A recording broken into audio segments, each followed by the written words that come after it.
Nós vamos encontrar no Evangelho de João grandes informações sobre a vida, sobre o universo, sobre a criação, sobre Jesus.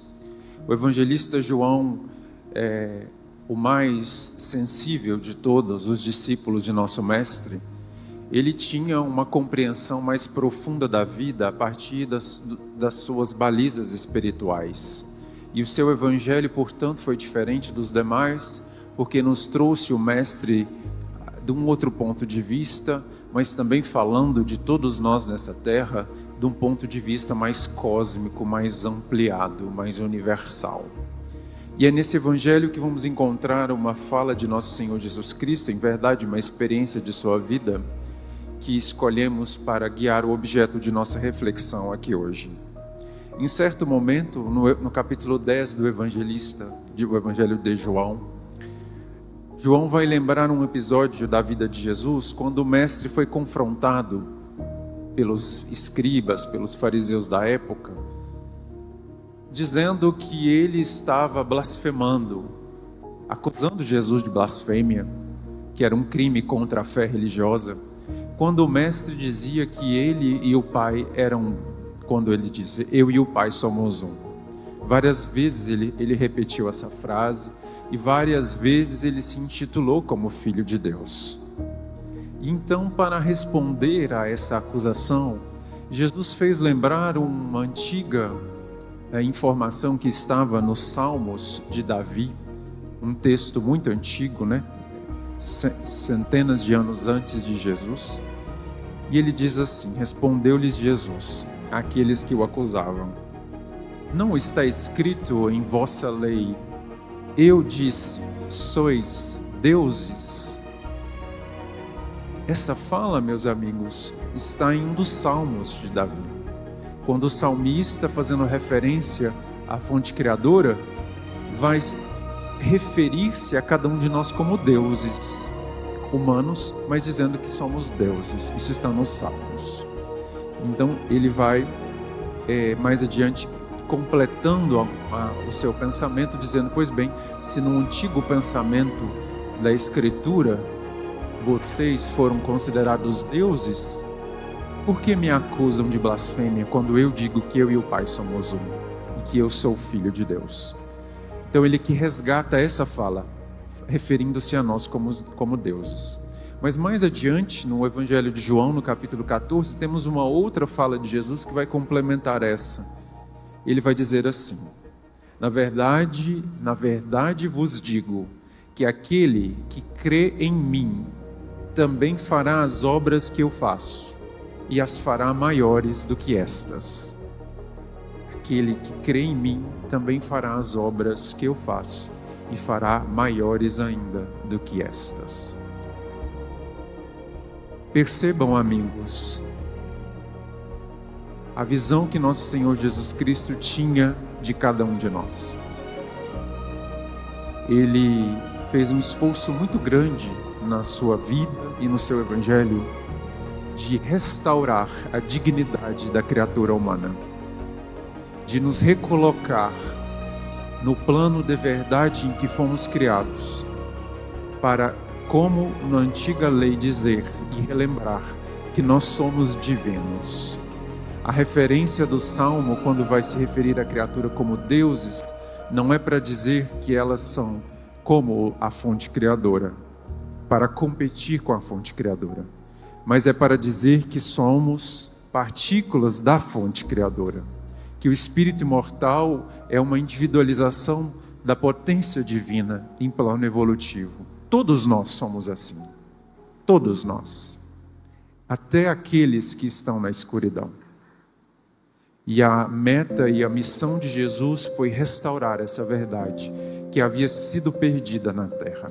Percebam o que ele fala, não é? Que parece muito ousado, não é? Ele vai dizer: aqueles que nele creem, isto é, que estão ligados a tudo que ele representou nessa terra, a conexão divina que ele aqui efetuou, poderá fazer obras tão grandes quanto aquelas que ele fez, e vai ainda dizer até maiores. Perceba, meus amigos, a humildade de Jesus, não é? Que não quis colocar-se em plano superior. Eu acho muito difícil a gente fazer uma obra maior do que a do Mestre, pelo menos por enquanto, não é? Mas perceba como ele foi humilde e como ele encontrava cada criatura humana, até aquelas derrapando nos erros mais tenebrosos, e tratava-as dignamente como filhos de Deus. Me recordo da difícil visita para Madalena, muito difícil visita, quando ela encontrou com Jesus na casa de Simão Pedro. Ela pensou vários e vários dias antes de tomar aquela decisão, porque temia o que poderia acontecer se ela adentrasse aquele círculo para falar com aquele homem que muito lhe encantava.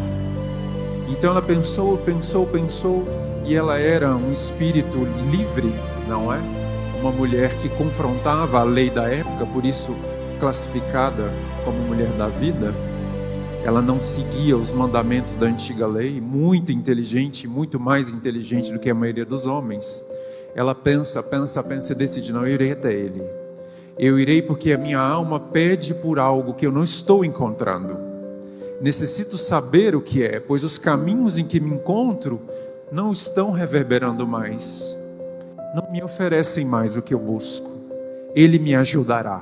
Ela decidiu isso. E ela foi. Imaginem vocês, não é? Para uma mulher na condição dela, extremamente bela, então vocês podem imaginar como os homens olhavam para ela, a dificuldade que ela tinha com os homens, até hoje, né? Os homens têm nós temos esse problema, não é? Mas como eles olhavam para ela também em razão do que ela confrontava naquela sociedade. E ela cruzou, saiu da sua aldeia onde vivia, próximo onde estava Simão Pedro, né, ali nas margens do Tiberíades, e vai até nosso Mestre. E ela entra na casa de Simão, porque Jesus nas noites, muitas vezes, estava no recinto do lar de Simão Pedro, conversando com os apóstolos, né, com os discípulos, falando e falando de tanto e tanto que ele deixou. Então ela entra na casa, sem ser convidada, e quando ela entra, ela inicialmente se choca de imediato com o olhar de Simão Pedro, naquele olhar de cima a baixo, né, que já sentimos talvez em nossa encarnação, que a julgou, a martirizou e a condenou com o próprio olhar de Simão Pedro. Imaginem como ela não deve ter se sentido. Mas não era o olhar de Simão que ela buscava, era o de Jesus. E então ela logo percebe, porque o Mestre ia aguardar aquela mulher naquele dia. E ela olha para Jesus, e o olhar de Jesus era profundamente acolhedor. Ela não se sentiu julgada pelo Mestre em absolutamente nada. E ali nós vamos ver o diálogo de nosso Senhor Jesus Cristo, restaurando o poder daquela mulher, a fé que ela já tinha, e reorientando as energias daquele espírito imortal para a obra que viria a ser feita. Jesus não olhou para ela a nível de rebaixamento. Ele não tocou em nenhum ponto sensível que para a consciência dela era.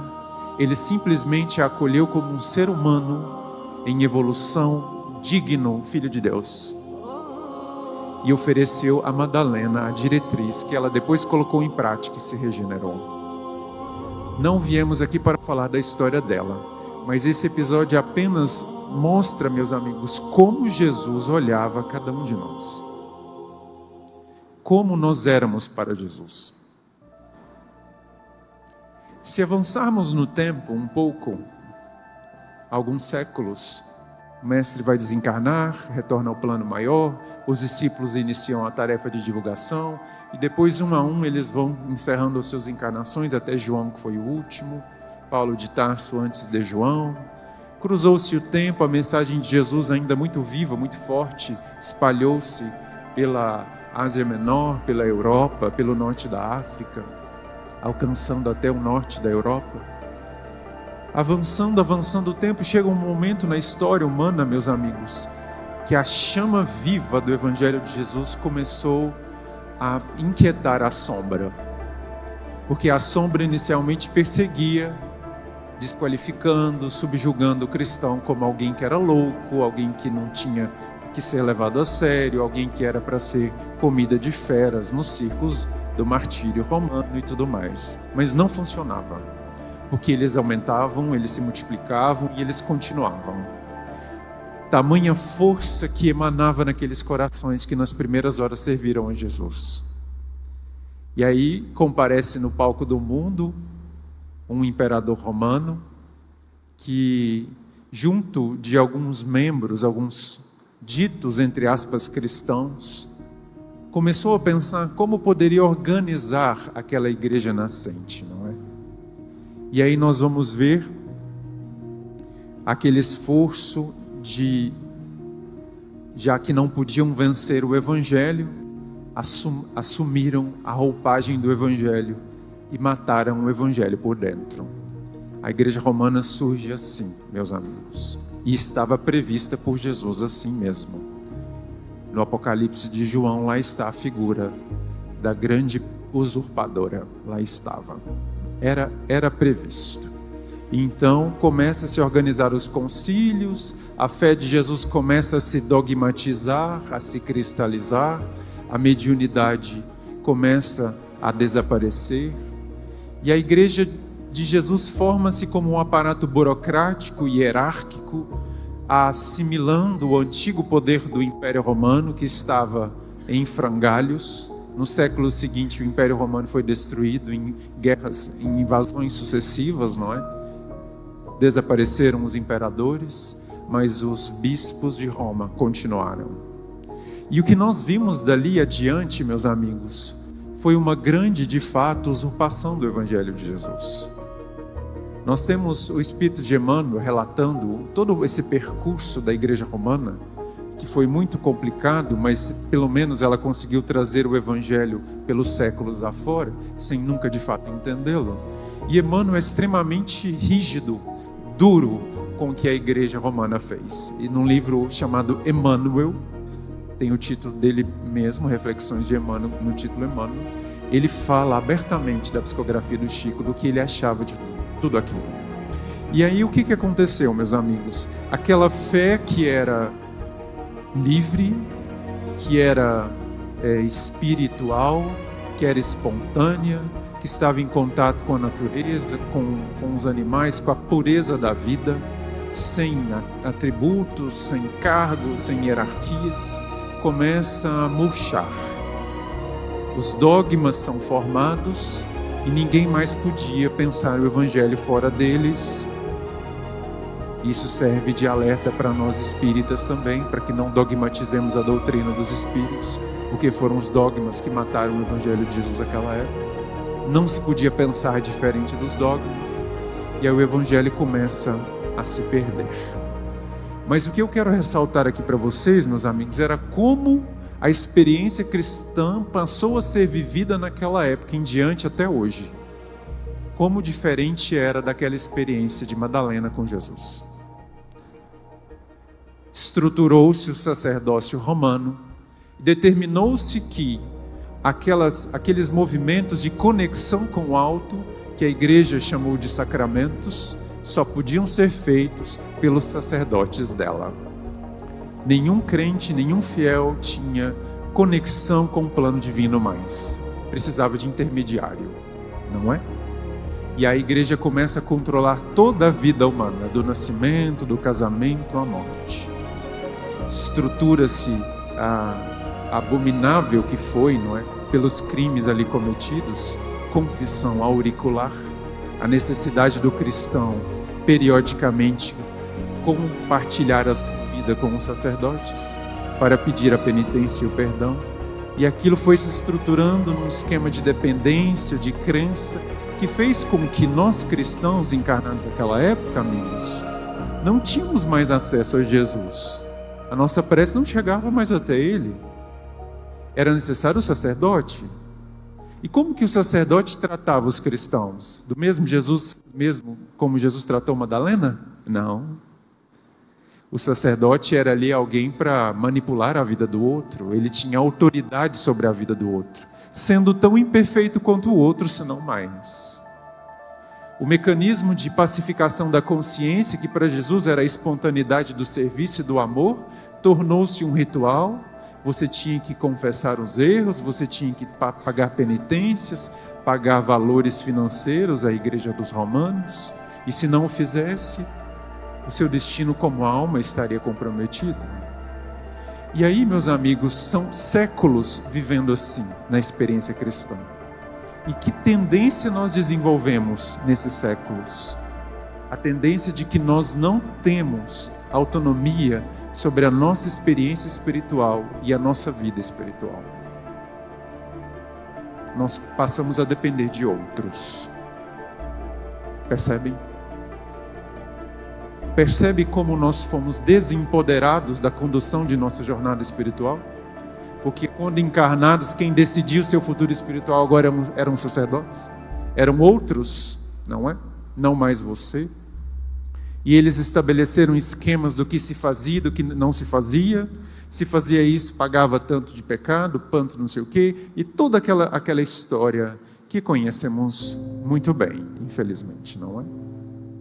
E de repente, foram séculos, tudo que aconteceu, comparece no palco do mundo Allan Kardec, que tinha uma tarefa extremamente árdua, muito difícil. Voltar lá na origem, talvez naquele dia que Jesus conversou com Madalena, e resgatar, pedacinho a pedacinho, da mensagem de Jesus que havia se perdido. Porque o Evangelho estava lá, o texto bíblico chegou até nós, só que não tinha mais alma. Primeiro que foi traduzido para línguas, por muito tempo esteve em latim, e ninguém lia latim, ou seja, ninguém conseguia ter acesso aos textos. Por séculos foi assim. Quando começou a ser traduzido para as línguas nacionais, começou a ser adulterado. A igreja começou a controlar o que se traduzia, o que não se traduzia, e também era muito difícil de entender. Então o Evangelho perdeu-se. Comparece Allan Kardec com a tarefa de não resgatar o texto, porque o texto estava ali, mas a alma de Jesus, a vida de Jesus, o que ele realmente ensinou. E foi esse o esforço que ele depositou nos livros da doutrina espírita, do ensino dos espíritos, organizado por ele. E aí nós vamos encontrar no ensino dos espíritos, meus amigos, o resgate daquilo que Jesus antigamente havia dito: vós sois deuses. E como orientou Madalena, como divina Madalena que és, reconstrua a sua vida, porque você pode reconstruir, você não precisa de ninguém. Porque na época de Jesus também o sinédrio dominava as consciências, do mesmo jeito. As religiões da terra, por enquanto, são assim. E aí Allan Kardec restaura, e os espíritos vão nos dizer assim: nós somos co-criadores de nossa vida.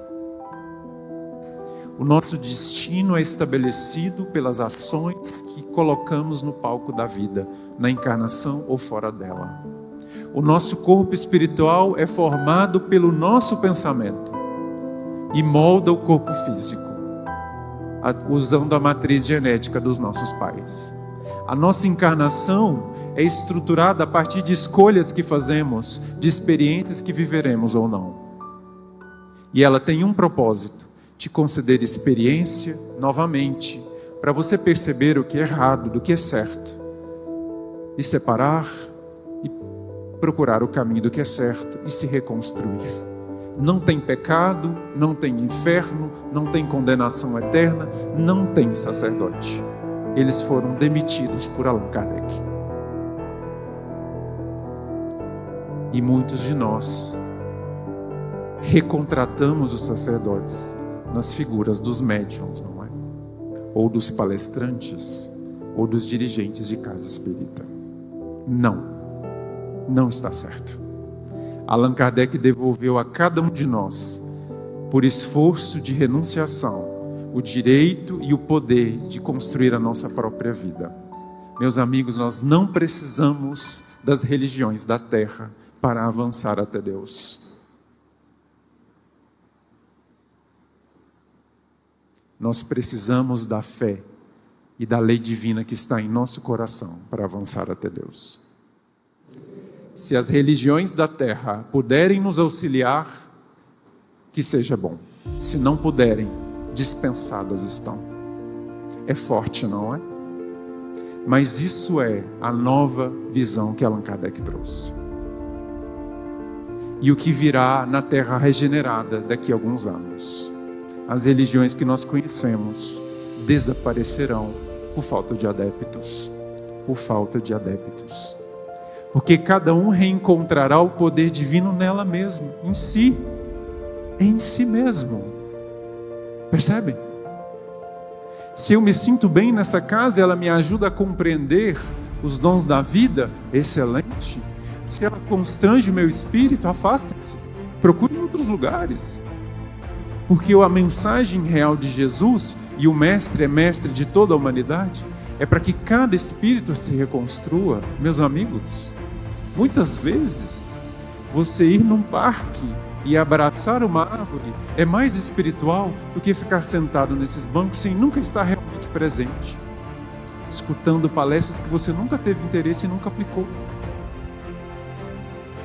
Percebem?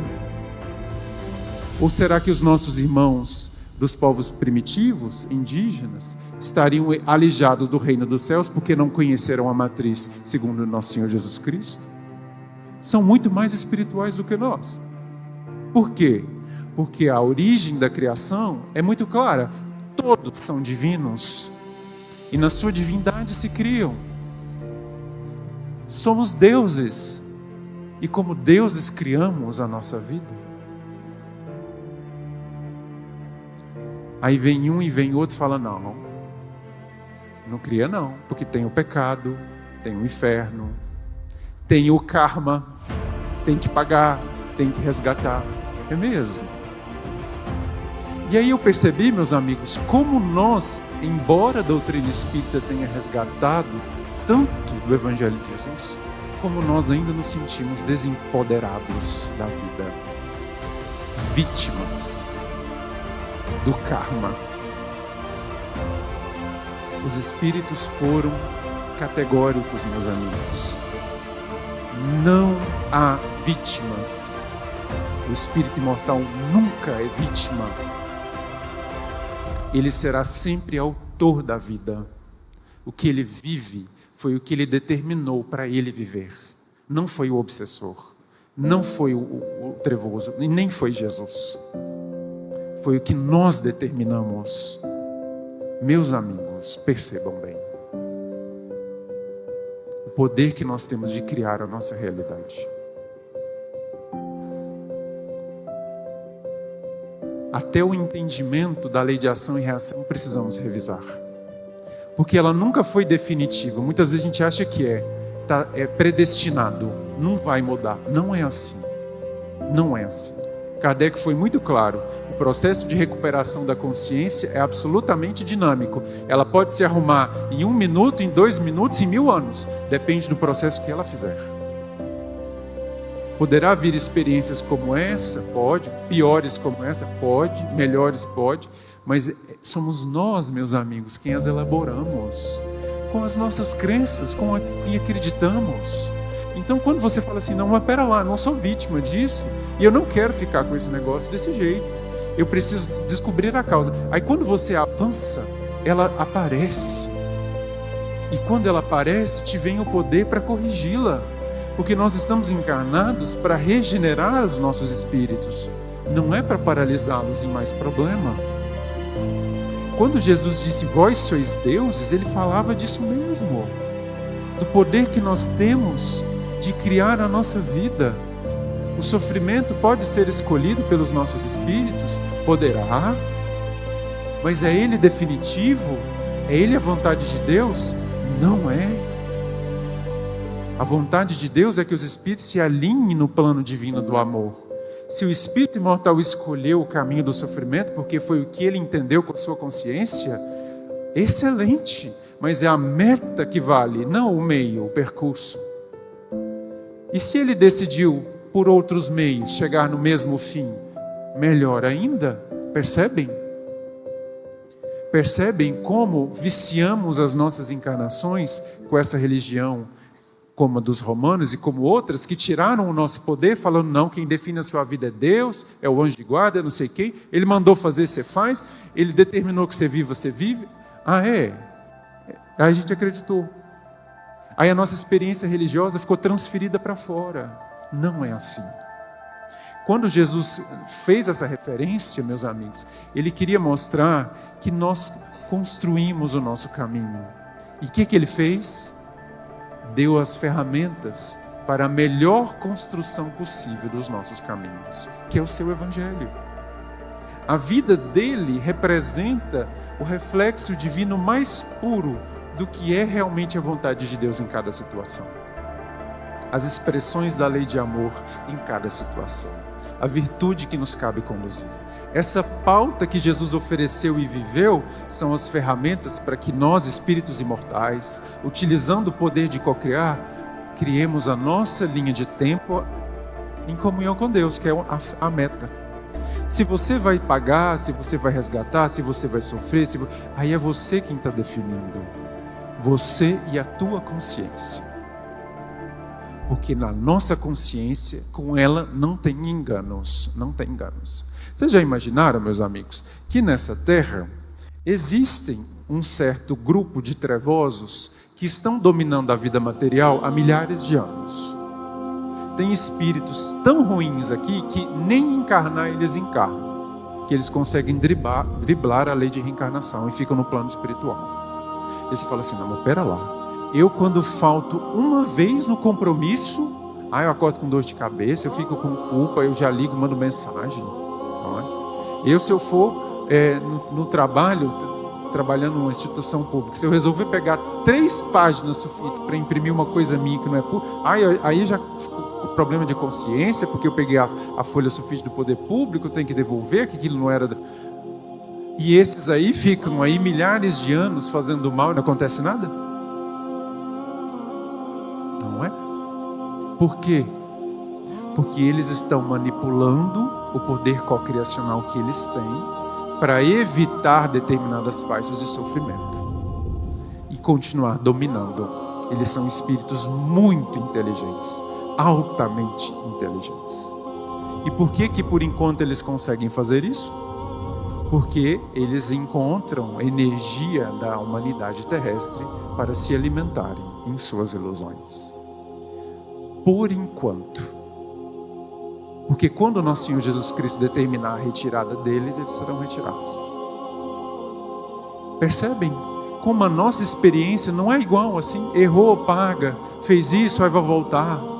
Não é hermeticamente fechado dessa forma, não. Você erra, você percebe, foi bom, não foi. Você se constrói. Já aconteceram com vocês quando vocês decidiram fazer alguma coisa? Vou fazer um curso, vou fazer uma faculdade, vou fazer uma viagem. Decidiram e acreditaram que vão fazer. O que acontece? A vida começa a se moldar para que os instrumentos necessários, o que você procura, chegue até você. Não é assim? Aí aparece alguém que fala, não, tem isso, dá para fazer desse jeito, tem aquele cursinho, não, tem o outro. Aí você vai vendo, sincronicidade a gente chama. Não é? As coisas encaixando. Às vezes elas não encaixam. Pode não acontecer exatamente assim. Mas isso é muito comum, nós conhecemos. Ou por outro lado, quando a gente fica muito preocupado com alguma coisa, perde noite de sono, fica com insônia, começa a ficar com raiva, irritado, o que acontece? A vida responde, piorando. Aí fica com mais atrito, com mais dificuldade, aumenta os problemas que já tinha. O que é isso? É o efeito da tua onda cocriacional, do teu pensamento. André Luiz, quando fez referência aos espíritos crísticos que criam os sistemas siderais, as galáxias, os cosmos da vida, ele disse assim, os corpúsculos da matéria, induzidos pela mente dos espíritos superiores, criam os mundos. Jesus não precisou de martelo, de enxada para criar a terra, não. O poder do seu pensamento, dirigido com tantos outros que com ele operaram, formaram um orbe terrestre. E nós somos, como ele disse, deuses, e podemos fazer o que ele fez. Vamos sair fazendo terra por aí, né? Não, por enquanto não. A gente não consegue administrar nem nossa vida, né? Você fala, pensa bem. Não consigo nem dar conta da minha vida. Eu vou dar conta, não. Mais adiante, quem sabe? Mas por quê? Porque nós, meus amigos, fomos desempoderados. Disseram que a gente é vítima, disseram que a gente é fraco, disseram que a gente precisa dos outros. Precisa vir o Messias, que é o Messias que vai salvar todo mundo. Isso tudo é crença limitante, é ilusão, não é real. Se Jesus pudesse, num ato de mágica, salvar o planeta Terra, ele já tinha feito, meus amigos, claramente. E por que não estamos todos salvos? Porque ele fez o que a lei divina permitiu que ele fizesse. Lançou a baliza e iniciou processos energéticos poderosíssimos para a transição planetária se completar. Mas somos nós que precisamos fazer. Somos nós que temos que decidir mudar. Fala, não, vai ser diferente agora. Temos usado esse poder de criar a vida? Vocês têm usado? Ou quando encontra um obstáculo, a gente reclama. Quando acontece uma coisa que você não gosta, você se irrita. Quando dá errado, você transfere a culpa para alguém. Dá chilique. Tudo isso, meus amigos, são mecanismos infantis que tiram o nosso poder de criar. A oração de São Miguel Arcanjo é recomendada que ela seja feita em voz alta. É interessante porque muitas vezes a gente não faz, a não ser aqui como estamos, orações em voz alta. Muitas vezes a gente ora em silêncio com o pensamento, né? Aí eu fiquei pensando, mas por que em voz alta? Ela é muito poderosa, né, para finalizar processos inferiores de vida. É o conteúdo da oração de Miguel Arcanjo. Encerrar processos inferiores de vida. E aí recomenda-se que você faça em voz alta. Por quê? Porque quando você associa o poder da mente com o poder do chakra laríngeo, a voz, você aciona uma energia aqui na terceira dimensão, mais forte. É um decreto, é a vontade manifestada. Eu desejo que seja assim. A gente foi ensinado, meus amigos, que a gente não pode ter vontade, não. Que é feio, é falta de humildade. O que você quer? Tanto faz. Não, mas você quer chocolate ou de cor? Ah, tanto faz, você escolhe. Ah, como assim? Tanto faz. Eu vou te dar o quê? Pedra, então, serve? Percebe? Como a gente foi sendo tirado do poder? Não, pode pedir. Peça. Exerça a sua vontade. Mas sem ferir. Sem desarmonizar a vida. Vocês conseguem imaginar Jesus, bobão? O que você quer, mestre? Ah, tanto faz. Ah, tem vinho, tem peixe, né? Tem água. Ah, Simão Pedro, se tiver, traz aí, nós fazemos uma oração. Fraco, impotente, xoxo. Consegue imaginá-lo assim? Ele não era assim. Quando Jesus decidia algo, ele operava, ele criava, porque ele fazia com que a sua vontade e o seu pensamento passasse no filtro da lei divina. E se é para o bem, manifeste, diga, exerça, crie. Não deixe assim o outro decidir. Ah, vamos ver, vai ver o outro quer um dia. Gente, percebem como nós nos desempoderamos? A gente achou que tudo é violação da lei de fraternidade e caridade e não faz nada. Temos muito conflito com dinheiro, né? Os espiritualistas têm. Ah, porque não pode ter dinheiro? Porque se tiver dinheiro vai não sei para onde, porque dinheiro é sujo. Ah, e quanto que é seu serviço? Não precisa pagar, não. Não é? Percebem, meus amigos? Conseguem imaginar um espírito superior com essa fragilidade? Porque se o espírito superior decidiu fazer algo gratuito, ele faz. Se ele decidiu cobrar porque ele precisa no plano material em que está, ele faz também com a mesma consciência tranquila. Porque para ele não falta vibração de amor. Precisamos restaurar o poder de criar as nossas vidas, meus amigos. Tem uma coisa que os espíritos trevosos não conseguem fazer: criar as nossas vidas. Eles manipulam a humanidade terrestre. Eles vampirizam as nossas energias, mas eles não conseguem mudar as nossas linhas de tempo. Eles só vão até onde você deixa eles irem. Percebam o conteúdo que recebemos na mídia, nos meios de entretenimento, nas redes sociais. Perceba o tipo de vibração que é emanada na Terra. A energia mental vai para onde? Não é? sempre baixa, não é? É pessimismo, vai dar tudo errado, é mais uma crise, é mais não sei o quê, o fanatismo, eu estou com raiva, eu estou não sei o quê. Percebe? Para anular a criatura. E a gente vai deixando. A gente vai deixando. Mas quando a gente desperta e fala, não, não, não. Da minha energia você não tem mais não. Não me alimento mais dessas coisas. Percebe? Percebe que você muda a sua vida? Nós estamos, meus amigos, numa época em que não há mais na Terra espíritos como Francisco Xavier encarnado. Grandes avatares. Vocês já perceberam isso? Cadê a Maria Teresa de Calcutá? E Mandus? Cadê esse povo? A gente não ouve falar mais deles. Se você voltar no século XIX, tinha Kardec. Se você voltar no século XVIII, tinha grandes músicos. No século XVII, tinha não sei o quê. No outro, tinha Francisco de Assis. No outro... E o século XXI? Cadê? Não tem. Por quê? Porque nós entramos num ciclo que vai 2040, mais ou menos 2050 ele muda, num ciclo em que é a humanidade terrestre que vai experienciar. Porque eles eram grandes professores. E no guarda-chuva de Francisco Xavier, todo mundo era bom. Mas ele estava ensinando. Ele era um professor. Aí saiu os professores, saíram.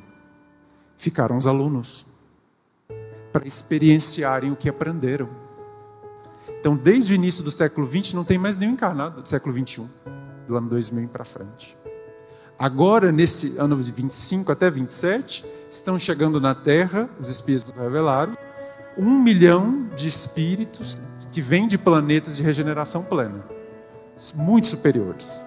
Só que ele está bebê. Ele vai entrar em atividade daqui 30 anos. Aí vai ser um checkmate na sombra. E até lá. Ai, vamos ficar esperando, né? Não. Porque eles entrarão em atividade, meus amigos, para nos ensinar como reconstruir a Terra. Só que a gente constrói alguma coisa sem desfazer o que estava ocupando no lugar, o velho. Você vai construir uma nova residência sem demolir a antiga? Não dá. Porque terra regenerada não é terra reformada, não. Jesus não quer reforma, não. É obra nova. Obra nova. Então nós estamos na fase da demolição. Nós viveremos o ápice da transição planetária, que será em breves anos, estamos quase lá. É por isso que os trevosos estão super ousados. Quem tem olhos de ver, que veja. Observe. Observem quem dirige os países, quem dirige as grandes empresas de tecnologia. Não é? Observe. Eles estão super ousados, porque o tempo deles está acabando. Quando cruzarmos aqueles dias que Jesus chamou de a grande tribulação, que está muito próximo, a maior parte deles será exilada da terra. E o que eles querem fazer? Eles querem manter o máximo possível da humanidade escravizada, para dizer assim, não, você não tem poder de nada não. Você vai fazer o que eu mandar. A internet se tornou um grande instrumento de manipulação para essas sombras. Não aceitemos isso. Não aceitemos. Vós sois deuses. E como deuses podemos criar o bem ou o mal. Mas Jesus, nosso mestre, nos mostrou como criar o bem. E tantos depois dele nos mostraram como o bem faz bem. E nós continuaremos... Maria vai com as outras, né? Continuaremos assim mais ou menos? Não. Acabou o tempo do mais ou menos, meus amigos. Oriento a vocês, como eu tenho feito na minha própria vida. Procurem em vocês os pontos frágeis. Revisem os traumas, os problemas de consciência, as dificuldades de relacionamento, os conflitos de família, problema de prosperidade, problema de saúde. Revisem, procurem saber as causas. Tentem corrigir, exerçam o poder de corrigir, elevem as suas vibrações. Porque quando a gente eleva a vibração na força da fé, esses trevosos não nos encontram. Não nos encontram. E precisaremos estar assim quando entrarmos no ápice da transição planetária. Porque Jesus precisará de muitos soldados para ajudar aqueles que não estarão tão bem. Percebam, amigos, a doutrina espírita nos resgatou o poder de criar a vida. Se vocês acham que na vida de vocês o que está passando é karma, que não tem como remover, revise. Pode ser que não dê mesmo para remover por enquanto, mas pode ser que dê. Pode ser que dê. E você não o está fazendo simplesmente porque não está se movimentando. Nós construímos a nossa própria vida. Que seja essa mensagem para vocês, meus amigos, uma mensagem de poder. Porque Jesus nos vê como filhos de Deus. Ele não nos trata como coitadinhos, não. Tanto que muitas vezes as pessoas apareciam para ele e ele perguntava assim: o que te trazes aqui? O que queres de mim? Jesus perguntava. Mas antes de chegar em Jesus, mestre, o que o senhor quiser me oferecer, isso pode oferecer. Não ia receber nada. Porque chegava para Jesus e dizia: o que te trazes aqui? O que queres de mim? Jesus sempre nos instigava a pôr o poder, a vontade, a mente ativa. Eu desejo isso, mestre. Eu quero corrigir isso. Eu quero avançar nesse ponto. O cego de Jericó precisou achar Jesus no meio da multidão, porque ele queria muito voltar a ver. E ele, sem ver, conseguiu achar Jesus no meio da multidão. E Jesus curou a visão dele e disse: a tua fé te curou. Assim também com a mulher hemorroíça, com fluxo de sangue. Ela não conseguia se aproximar de Jesus, mas falou: eu vou tocar na veste, porque é o máximo que eu consigo, mas eu vou. Se curou. Percebem? Se não nos movimentarmos, a vida não responderá. E se nós exercermos o poder cocriacional para baixar a nossa vibração, meus amigos, aí vai ser muito difícil. Porque vai ser doença, vai ser falência, vai ser falta de dinheiro, vai ser problema na família, vai bater o carro, vai dar errado. E você vai achar que é karma. Não. É você mesmo que está desorientado. Reoriente-se. Não reclamemos mais. Não transfiramos mais responsabilidade a ninguém. Não nos sintamos mais vítimas de nada. Reflita: o que em mim criou essa situação que eu estou vivendo? E o que em mim vai mudar essa situação para o que eu almejo viver? Fiquem com essa mensagem a vocês. Procurem em seus corações o que lhes trouxe a essa terra nesses dias da grande transição, para saber o que vieram fazer, porque Jesus convoca a todos, mas aguarda no exercício da nossa liberdade que a gente diga sim para o que Ele tem a oferecer. Muita paz a todos vocês. Fiquem com Deus.